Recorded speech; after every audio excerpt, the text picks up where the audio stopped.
نحمدہ ونصلی ونسلم علی رسولہ الکریم اما بعد فاعوذ باللہ من الشیطان الرجیم بسم اللہ الرحمن الرحیم وَإِن تَعُدُّوا نِعْمَةَ اللَّهِ لَا تُحْصُوهَا صدق اللہ مولانا العظیم وصدق رسولہ النبی الکریم الامین وَنَحْنُ عَلَى ذَلِكَ مِنَ الشَّاهِدِينَ وَالشَّاكِرِينَ وَالْحَمْدُ لِلَّهِ رَبِّ الْعَالَمِينَ۔ تمام احباب درود پاک پڑھیے۔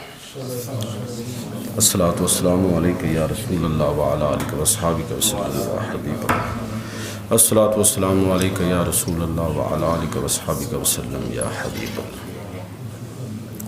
واجب الاحترام سامعین و حاضرین، آج کے خطبہ جمعۃ المبارک میں جو اتفاق سے عیسوی کیلنڈر کے مطابق آج 31 دسمبر یعنی سن 2021 کا یہ آخری جمعہ ہے، اور اس وقت اگر آپ اخبارات دیکھ رہے ہیں اور سوشل میڈیا، تو پوری دنیا کے اندر جو نئے سال کی سیلیبریشن ہے اس حوالے سے لوگ پلاننگ کر رہے ہیں، اور ایون کہ مسلمان بھی۔ تو آج کے جمعے میں میں جس موضوع پر چند باتیں عرض کرنا چاہتا ہوں وہ یہ ہے کہ اسلام بھی خوشی اور مسرت کا اپنا ایک پورا تصور رکھتا ہے۔ ایسا مذہب نہیں ہے جو لوگوں کو خوشی سے محروم کر دے، لیکن خوشی اور مسرت اور اس زندگی کے مختلف مواقع کو جو انجوائے کرنے کا اسلام کا نقطہ نظر ہے وہ ہمیں سمجھنا چاہیے، اور اس میں جو ایک توازن ہے اس کو دریافت کرنے کی ضرورت ہے۔ دیکھیں، یہ بڑی نفسیاتی سی بات ہے کہ دنیا میں ہر آدمی خوشی کی تلاش میں ہے کہ کس طرح خوشی اور مسرت جو ہے اس کے گھر کے آنگن میں اترے، اس کی زندگی کا حصہ بنے، اس کے خاندان کے لیے زندگی کا ہر لمحہ کامیابیوں، مسرتوں اور خوشیوں کا باعث بنے۔ یہ میری بھی خواہش ہے، آپ کی بھی خواہش ہے، لیکن ان خواہشات کے اندر توازن کیسے پیدا کرنا ہے کہ نہ تو کسی خوشی کے ملنے پر بندہ اس طرح آپے سے باہر ہو جائے کہ نعمتیں مل رہی ہیں اور وہ خدائی کا دعویٰ کر بیٹھے، فرعون، نمرود، حامان، قارون، اور نہ ہی اس انداز میں کہ اگر کوئی دکھ اور تکلیف اس کو پہنچے تو وہ اللہ کے انکار کی طرف چلا جائے۔ تو بڑا ایک بیلنس تصور جو ہے وہ اسلام نے دیا ہے، اور یہ بات بالکل نفسیاتی اور فطری ہے اور حقائق پر مبنی ہے کہ خوشی چاہتے بھی ہم سب ہیں، لیکن خوشی کا پرندہ بڑا شوخ اور چنچل ہے۔ جس گھر میں ڈیرے ڈالتا ہے، جس شاخ پر بیٹھتا ہے، اس کو تو وہ تو کھل اٹھتی ہے، لیکن جہاں سے یہ اڑ جاتا ہے تو وہاں ویرانیاں آ جاتی ہیں۔ ان ویرانیوں سے بچنا کیسے ہے، ان خوشیوں پر توازن کیسے قائم کرنا ہے، تو میرے بھائیو، اسلام نے اس حوالے سے بھی ہماری پوری رہنمائی کی ہے۔ کسی زندگی کے معاملے میں اسلام نے ہمیں تہی دامن، تہی دست نہیں چھوڑا، ہر جگہ ہماری دستگیری کی۔ اب دیکھیے کہ خوش رہنا بھی بذات خود ایک فن ہے، اور یہ فن بندے کو زندگی میں سیکھنا چاہیے۔ جس طرح باقی چیزیں ہم زندگی میں سیکھتے ہیں نا، اسی طرح خوش رہنے کا فن بھی ہمیں سیکھنا چاہیے۔ اگر ہم قرآن و سنت پر غور کریں تو ہمیں اللہ اور اللہ کے نبی نے خوش رہنے کا فن بھی سکھایا ہے کہ تم کیسے خوش رہو گے۔ تو قرآن مجید فرقان حمید کی جو آیہ مقدسہ میں نے آپ کی خدمت میں تلاوت کی ہے، اس میں سب سے بنیادی اصول کہ آپ خوش کیسے رہ سکتے ہیں، اس آیت مقدسہ کے اندر وہ اصول اللہ رب العزت نے ذکر فرمایا کہ دیکھو، جو تم نے مانگا زندگی میں اللہ رب العزت نے کسی نہ کسی شکل میں تمہیں دے دیا، اور جو تم نے نہیں مانگا وہ بھی رب تعالیٰ نے تمہیں دے دیا۔ جو رب کریم کو مانتے ہیں اللہ ان کو بھی دے دیتا ہے، اور جو اس رب کریم و رحیم کا انکار کرتے ہیں ان کو بھی اللہ تعالیٰ دے دیتا ہے۔ تو اللہ رب العزت قرآن مجید فرقان حمید کے اندر یہ ارشاد فرماتا ہے کہ اگر تم میری ان لاتعداد نعمتوں کو گننا شروع کرو تو تمہیں جب شعوری طور پر تم ان نعمتوں کو سمجھو گے جو تمہاری ذات کے اندر موجود ہیں، وفی انفسکم افلا تبصرون، بندے اپنی ذات پر تو غور کر، اپنے اسپیئر پارٹی دیکھ لے۔ اللہ رب العزت نے تمہیں جسم کی صورت میں کیسی نعمتیں عطا فرمائی ہیں، اور ضرورت ایک سے بھی پوری ہوتی تھی دو چیزیں دے دی۔ پورا کارخانہ ہے انسان کا وجود۔ میڈیکل سائنس نے آج یہ چیزیں سمجھنے ہمارے لیے آسان کر دی ہیں کہ اللہ کی کتنی نعمتیں ہیں جو انسان کے سراپے کا حصہ ہے، اس کے وجود کا حصہ ہے، اور کتنی نعمتیں ہیں جو خارج کے اندر پھیلی ہوئی ہیں۔ بندہ جب شعوری طور پر یہ سمجھ لیتا ہے نا کہ یہ سورج اسی لیے چمکتا ہے تاکہ اللہ کے بندے کو روشنی پہنچائے، ان کے لیے فصلوں کی تیاری ممکن ہو، یہ چاند سورج کے غروب ہونے کے بعد انسان کو اپنے حسن و جمال کے ساتھ جس طرح تازگی بخشتا ہے، یہ انسانوں کے لیے اللہ تبارک و تعالیٰ نے اس کو آسمان پر گاڑا۔ جب انسان شعوری طور پر یہ سمجھنا شروع ہو جاتا ہے یہ پھولوں کا مہکنا، یہ کلیوں کا چٹکنا اور یہ پرندوں کا چہچہانا، یہ تو انسان کے حواس کو تازگی بخشنے کے لیے ہے، تو یقین جانیے کہ پھر وہی بات ہوتی ہے کہ بندہ یہ سمجھتا ہے کہ ایک ایک لمحہ اس کے اوپر لازم ہے کہ وہ اپنے رب کا شکر گزار بندہ بن کر رہے۔ تو یہ خوشی کا حصول کب ممکن ہے؟ اس وقت تک جب میں اور آپ شعوری طور پر اللہ کی نعمتوں پر غور و فکر شروع کر دیں۔ اللہ تعالیٰ فرماتا ہے وَإِن تَعُدُّوا نِعْمَتَ اللَّهِ لَا تُحْصُوهَا، اے میرے بندو اگر تم میری نعمتوں کو گننا شروع کرو گے تو نہیں گن سکتے۔ وہ نعمتیں اتنی بے حد و بے حساب ہیں کہ تم ان کا اگر شمار کرنا چاہو تو نہیں کر سکتے۔ موضوع اور ہو جائے گا، ورنہ میں اسی پر شروع ہو جاؤں کہ وہ نعمتیں کس طرح انسان کو مسلسل چاہتے ہوئے، انسان کے چاہتے ہوئے اور نہ چاہتے ہوئے اس کو فیڈ کر رہی ہے۔ انسان سویا ہوا ہے، اب تو سانس کا آنا یا نہ آنا یہ اس کی چاہت پر نہیں ہے، پھر بھی آ رہی ہے اور جا رہی ہے۔ انسان تو موت کی وادی میں داخل ہو چکا ہے، تو کیا یہ سانس کا چلنا آنا اور جانا، ہواؤں کا مسلسل اس کے لیے اویلیبل ہونا، روشنی کا اس انداز میں انسان کو مستفیض کرنا، انسان کی ساری ضروریات کو رب کریم نے بلکہ اس سے کہیں بڑھ کر پورا کر دیا۔ تو یہ کہا کہ اگر خوش رہنا چاہتے ہو تو پھر میری نعمتوں کا شعور حاصل کرو۔ جب تم یہ سمجھنا شروع کر لو گے کہ اللہ کا کتنا فضل اور کرم ہے تمہارے اوپر تو تم خوشی سے پھولے نہیں سماؤ گے، ہر لمحہ خوشی اور مسرت کے جذبے کے ساتھ اپنے رب کے شکر گزار بندے بن کر رہو گے۔ اور اللہ کے پیغمبر صلی اللہ علیہ وسلم نے یعنی اللہ کی نعمتوں کے شعوری اعتراف کے بعد اللہ کے پیغمبر صلی اللہ علیہ وسلم، صحیح بخاری کی یہ حدیث ہے، حضور سید عالم صلی اللہ علیہ وسلم نے فرمایا کہ دیکھو بندہ جب اس دنیا کے اندر ہوتا ہے نا تو نفسیاتی طور پر وہ اوپر کی طرف دیکھنے لگتا ہے دنیا کے معاملے میں۔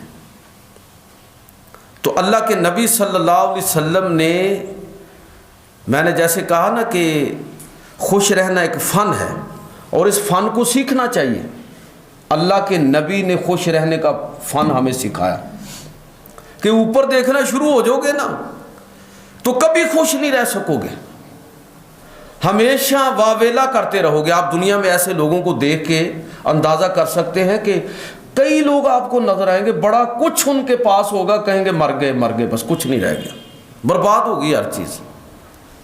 تو اللہ کے نبی صلی اللہ علیہ وسلم نے خوش رہنے کا ایک نفسیاتی اصول ہم کو دیا, اور یہ فرمایا کہ اذا ناظر احدکم الی من فضل علیہ فی المال والخلق, کہ لوگوں جب تم میں سے کوئی شخص اس چیز کو دیکھے کہ کسی دوسرے کو اس پر مال میں اور حسن و جمال میں فضیلت دے دی گئی ہے, کسی کے پاس مال بہت زیادہ ہے, دولت بہت زیادہ ہے, رزق بہت زیادہ ہے, ظاہری حسن و جمال بھی اس کا زیادہ ہے, قد کاٹ بھی اچھا ہے, تو بندہ دیکھ کے ایک طرح کا عدم اطمینان محسوس کرتا ہے. تو اللہ کے پیغمبر صلی اللہ علیہ وسلم نے انسانی نفسیات کی اس کمزوری کو سمجھتے ہوئے ہماری تربیت فرمائی, ہمیں یہ ہدایت کی کہ اوپر کی طرف نہ دیکھو دنیا کے معاملات کے اندر, اپنے سے نیچے کی طرف دیکھو, یہ دیکھو کہ کتنے لاکھوں کروڑوں, ہو سکتا ہے کہ کتنے اربوں لوگوں سے زیادہ اللہ رب العزت کا فضل و کرم برسات کی صورت میں تم پر برس رہا ہو, لیکن تمہیں پہلے اس چیز کو سمجھنا تو ہوگا نا, جاننا ہوگا اس چیز کو کہ اللہ رب العزت اور نبی کریم صلی اللہ علیہ وسلم نے اس کا جو طریقہ ہمیں بتایا وہ یہ ہے کہ اس معاملے میں, دنیا کے معاملے میں اپنے سے اوپر کی طرف نہیں بلکہ اپنے سے نیچے کی طرف دیکھو. فَلْيَنْظُرْ إِلَىٰ مَنْ هُوَ أَسْفَلَ مِنْهُ, پس چاہیے کہ وہ اپنے سے نیچے والے کی طرف دیکھے. حضرت شیخ سعدی رحمۃ اللہ تعالی علیہ کا وہ بڑا مشہور واقعہ ہے اور وہ حکایت ہے جس کو میں اکثر بیان کرتا ہوں, اور آج بھی موقع کی مناسبت سے کہ سفر پر نکلے ہوئے تھے اور خود اپنا حال بیان کرتے ہیں کہ سفر طویل ہو گیا, زاد راہ ختم ہو گیا, لباس پھٹ گیا, جوتا ٹوٹ گیا.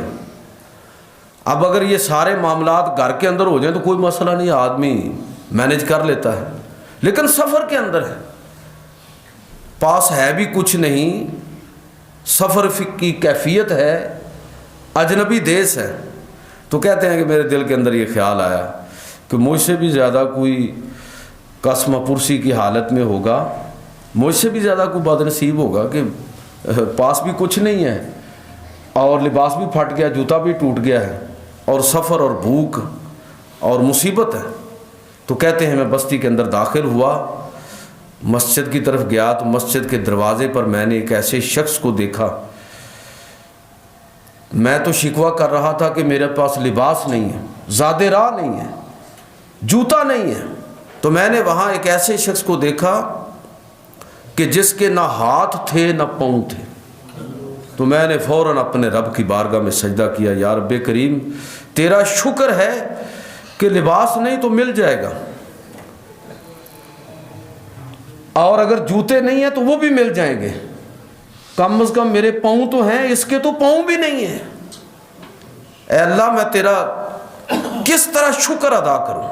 تو میرے بھائیو, جب اس مائنڈ سیٹ کے ساتھ بندہ اللہ کی نعمتوں پر غور کرتا ہے تو خوشی اور مسرت کا, زندگی کا ایک ایک لمحہ اللہ رب العزت کے ساتھ خوش رہ کر اور اللہ رب العزت کی نعمتوں کو شعوری طور پر انجوائے کرتے ہوئے بندہ گزار سکتا ہے. تو اللہ کے نبی صلی اللہ علیہ وسلم نے اس انداز میں ہماری تربیت کی. اور ایک اور بات کہ یہ بات بھی آپ سمجھ لیجئے کہ خوشی کا تعلق جو ہے یہ آپ کی قوت برداشت کے ساتھ ہے, کہ کس آدمی کے اندر کتنی قوت برداشت ہے, کتنی صبر کتنا ہے اس کے اندر. اختلاف رائے کو برداشت کرنا اگر کسی آدمی نے زندگی میں سیکھ لیا اور غصے پر قابو پانا سیکھ لیا تو اس کو سمجھ لیجئے کہ خوش رہنے کا فن بھی آ گیا. مطلب یہ غصے میں آپے سے باہر ہو جاتے ہیں لوگ. اس لیے نبی کریم صلی اللہ علیہ وسلم فرمایا تھا لیس شدید بالسرعہ وہ آدمی طاقتور نہیں ہے جو کسی کو کشتی میں بچھاڑ دیتا ہے، پہلوان وہ نہیں ہے، بلکہ فرمایا کہ انما الشدید الذی یملک نفسہ عند الغضب، کہ اصل میں طاقتور اور صحیح آدمی وہ ہے جو غصے کے وقت اپنے آپ پر قابو پا لیتا ہے، جس نے غصے پر قابو پانا سیکھ لیا، جس نے اختلاف رائے کو برداشت کرنا سیکھ لیا، سمجھ لیجئے کہ اس آدمی نے خوش رہنے کا فن سیکھ لیا۔ اور گھر میں سارے کون سے آپ کی بات کو صحیح سمجھنے والے ہوں گے؟ ہو سکتا ہے کہ کسی کو آپ سے اختلاف ہو، تو برداشت کریں، گھر کو متحد رکھنا ہے نا، تو برداشت کریں۔ یہ ہماری مسجدیں الگ الگ کیوں بنی ہوئی ہیں، دیوبندی، بریلوی، اہل حدیث، شیعہ، برداشت ہی نہیں ہے لوگوں کے اندر۔ اگر یہ برداشت ہو، کون سا بنیادی عقیدوں میں اختلاف ہے ہمارا؟ بھائی سارے خدا کو بھی مانتے ہیں، آخرت کو بھی مانتے ہیں، رسول کو بھی مانتے ہیں، اسی کعبے کا طواف کرتے ہیں، کتاب بھی اسی کو مانتے ہیں، تو پھر کیا یہ مصیبت کیا پڑی ہوئی ہے؟ صرف آپ فقہی اختلافات کو بنیاد بنا کے کوئی ادھر مسجد بنا رہا ہے، کوئی ادھر مسجد بنا رہا ہے، کوئی ادھر، جب آپ اس انداز میں سوسائٹی کو بڑھوتری دیں گے تو یہ سمجھ لیجئے کہ آپ عدم برداشت کو فروغ دے رہے ہیں۔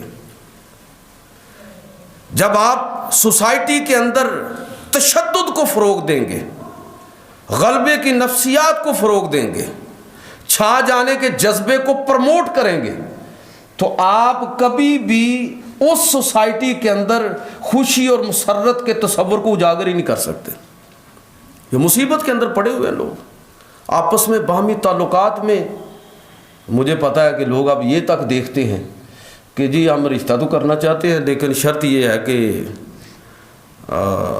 پتہ نہیں اب آپ ختم دلواتے ہیں، وہ کہتے ہیں نہیں جی ہم تو اہل حدیث، پھر ہم آپ کے ادھر رشتہ نہیں کر سکتے، چونکہ آپ کا مسلک دیوبندی ہے، آپ جو ہے وہ بریلوی اسکول آف تھاٹ سے تعلق رکھتے ہیں، لہٰذا ہم نہیں ہیں آپ کے ساتھ، ہم نسبت طے نہیں کر سکتے۔ ان اختلافات کو جو عدم برداشت کا نتیجہ ہے، آپ اس پیک پر لے کر چلے گئے ہیں کہ واپسی کی گنجائش ہی نہیں ہے۔ اب تو میں اکثر یہ کہتا ہوں کہ اگر ہمارے سارے علماء کا بھی متحد اور متفق ہو کر کہہ دینا جی ان چیزوں کو آپ ایک حد تک رہنے دے، سے آگے نہ لے کر جائیں، تو لوگ علماء کا جلوس نکال کے رکھ دیں گے، اس لیے کہ 1.5 صدی کی محنت کے بعد یہ فرقہ واریت اللہ کے فضل سے پھیلی ہے۔ اب اس کو کم کرنا اتنا آسان نہیں ہے، اب اس کے لیے اتنی ہی محنت ضروری ہے جتنی محنت اس اختلاف کو فروغ دینے کے اندر لوگوں نے کی ہے۔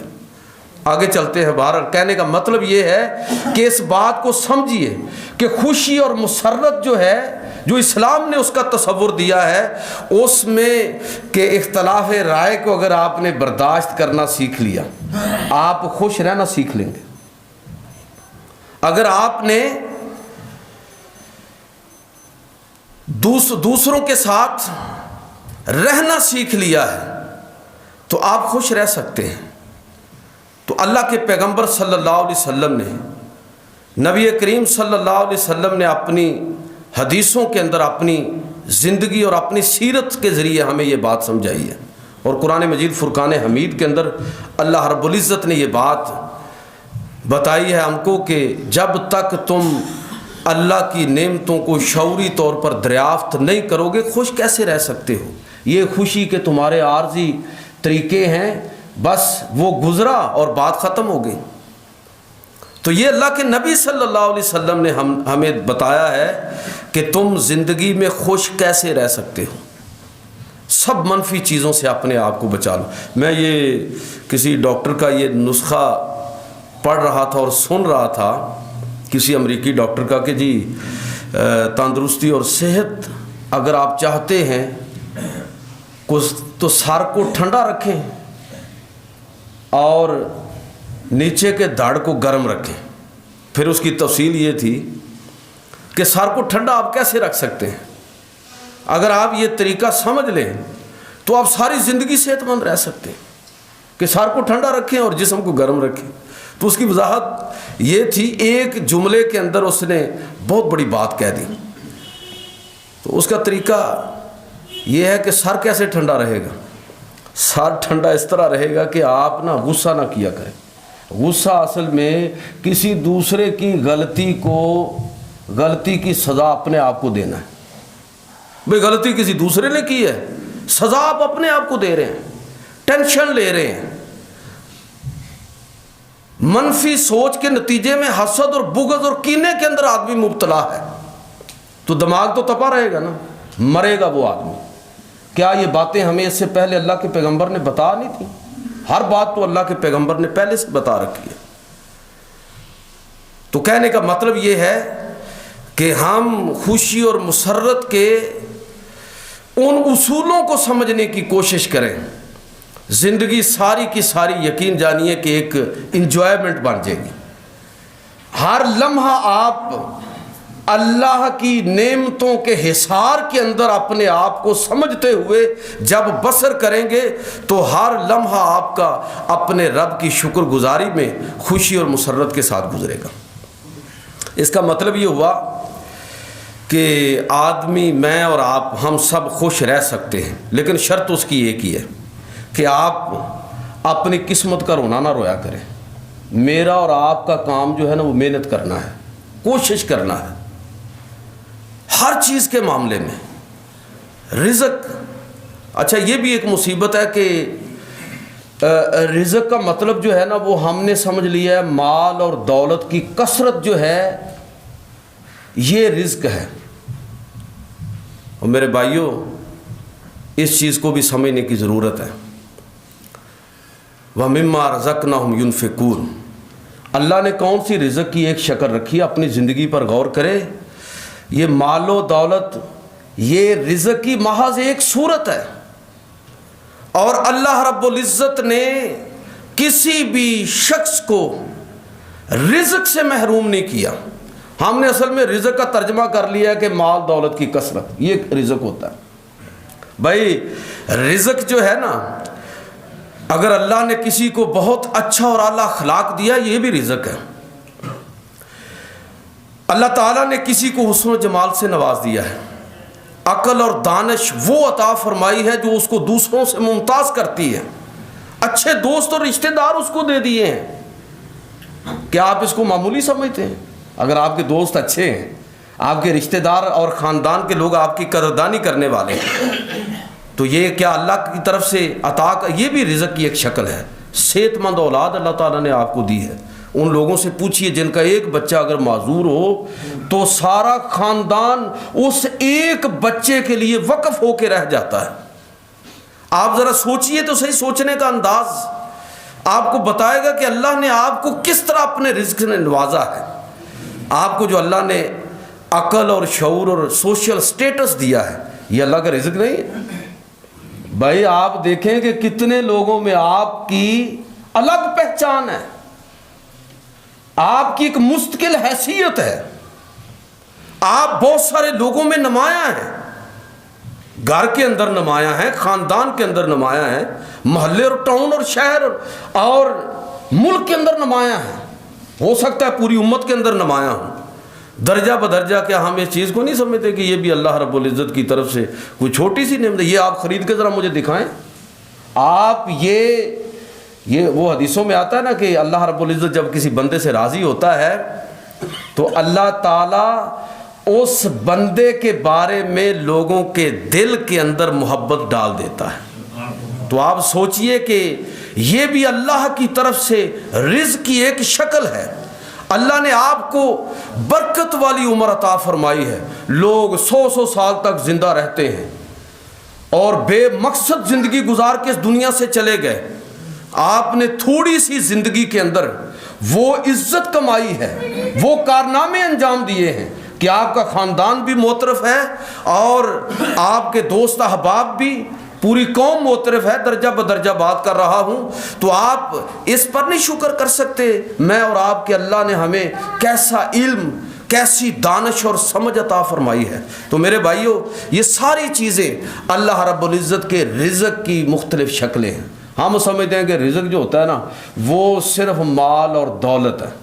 تو میں تو اکثر اس بات پر نازا ہوتا ہوں اور اپنے رب کا شکر گزار ہوتا ہوں کہ اے میرے رب تیرا لاکھ لاکھ شکر ہے کہ تو نے ہمیں سب کچھ عطا فرمایا ہے، مال و دولت بھی عطا فرمایا ہے اور شعور عطا فرمایا ہے، اپنے دین کی نعمت سے سرفراز فرمایا ہے، سوسائٹی کے اندر ہمیں ایک خاص مقام اور مرتبہ عطا فرمایا ہے، تو کیا ہم سب کو اس چیز پر اللہ کا شکر نہیں ادا کرنا چاہیے؟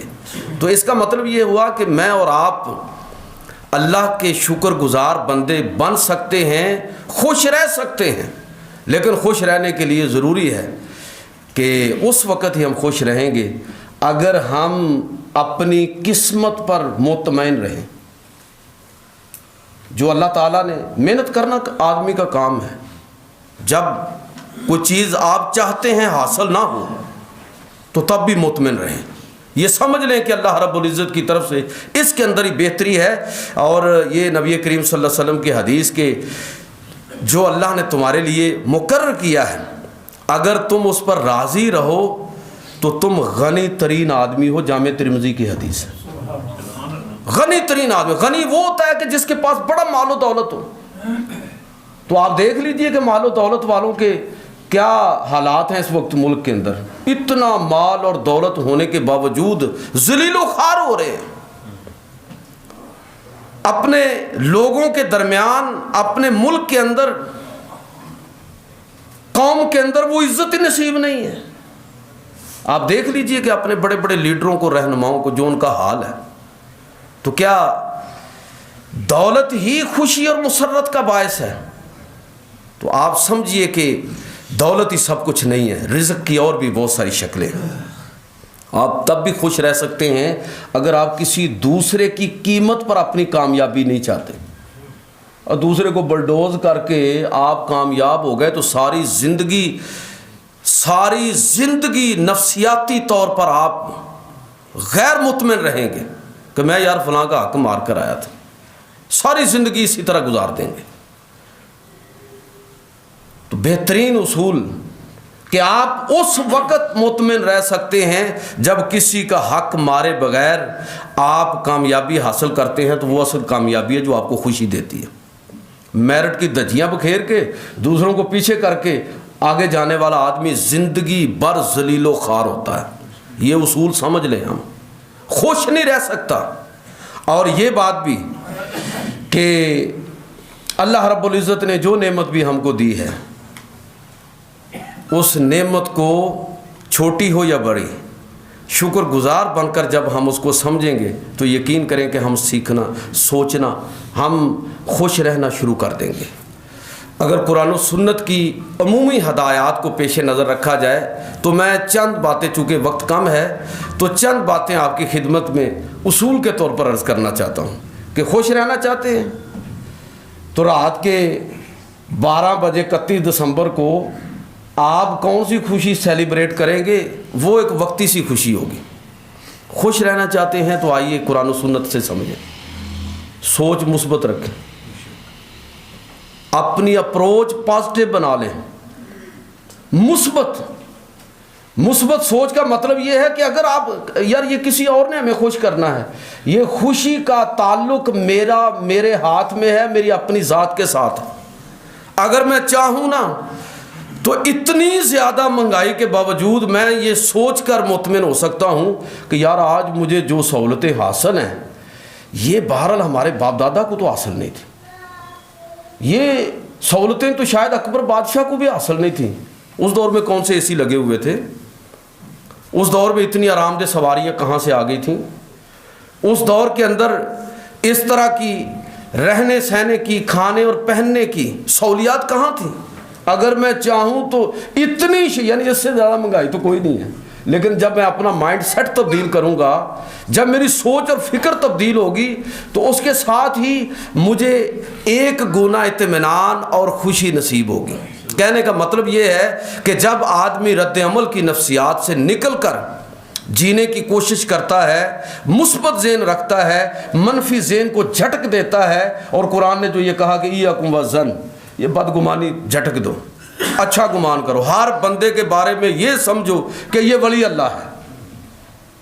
یہ اپنے کردار سے دلیلیں دے دے کے نہ سمجھا دے کہ میں تو بہت برا آدمی ہوں، مجھے اور آپ کو حق نہیں ہے کہ ہم کسی آدمی کے بارے میں بدگمانی کریں.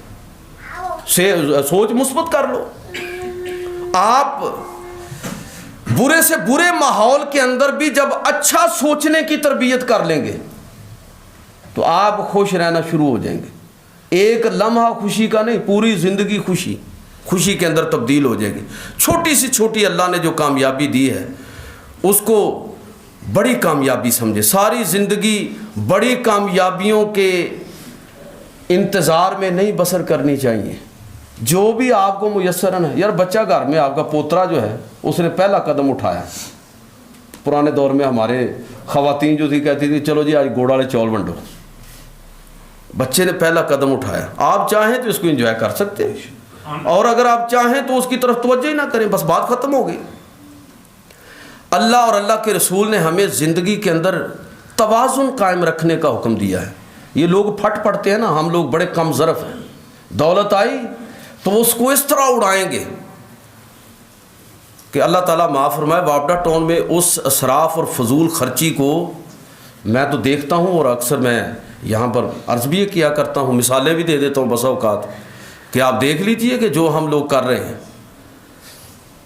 توازن، جس دین نے ہمیں عبادت کے اندر توازن کا حکم دیا ہے وہ خرچ کرنے میں بلا ہمیں کیسے اس طرح آزادی دے سکتا ہے.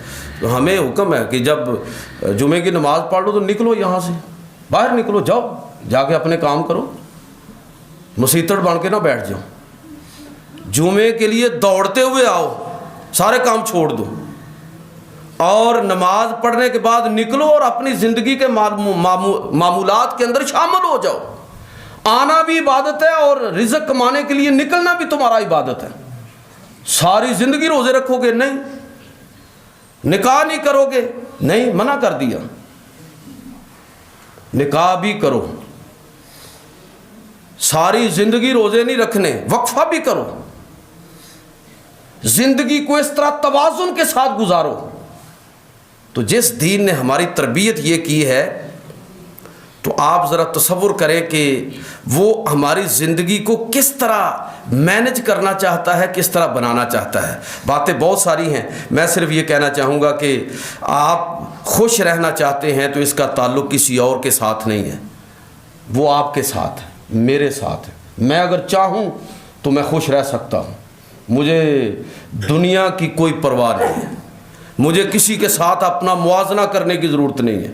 بھائی اللہ تعالیٰ نے ہر بندے کو، ان پڑھ بندوں کو، ان پڑھ ہونا کوئی عیب نہیں ہے، جاہل ہونا عیب ہے.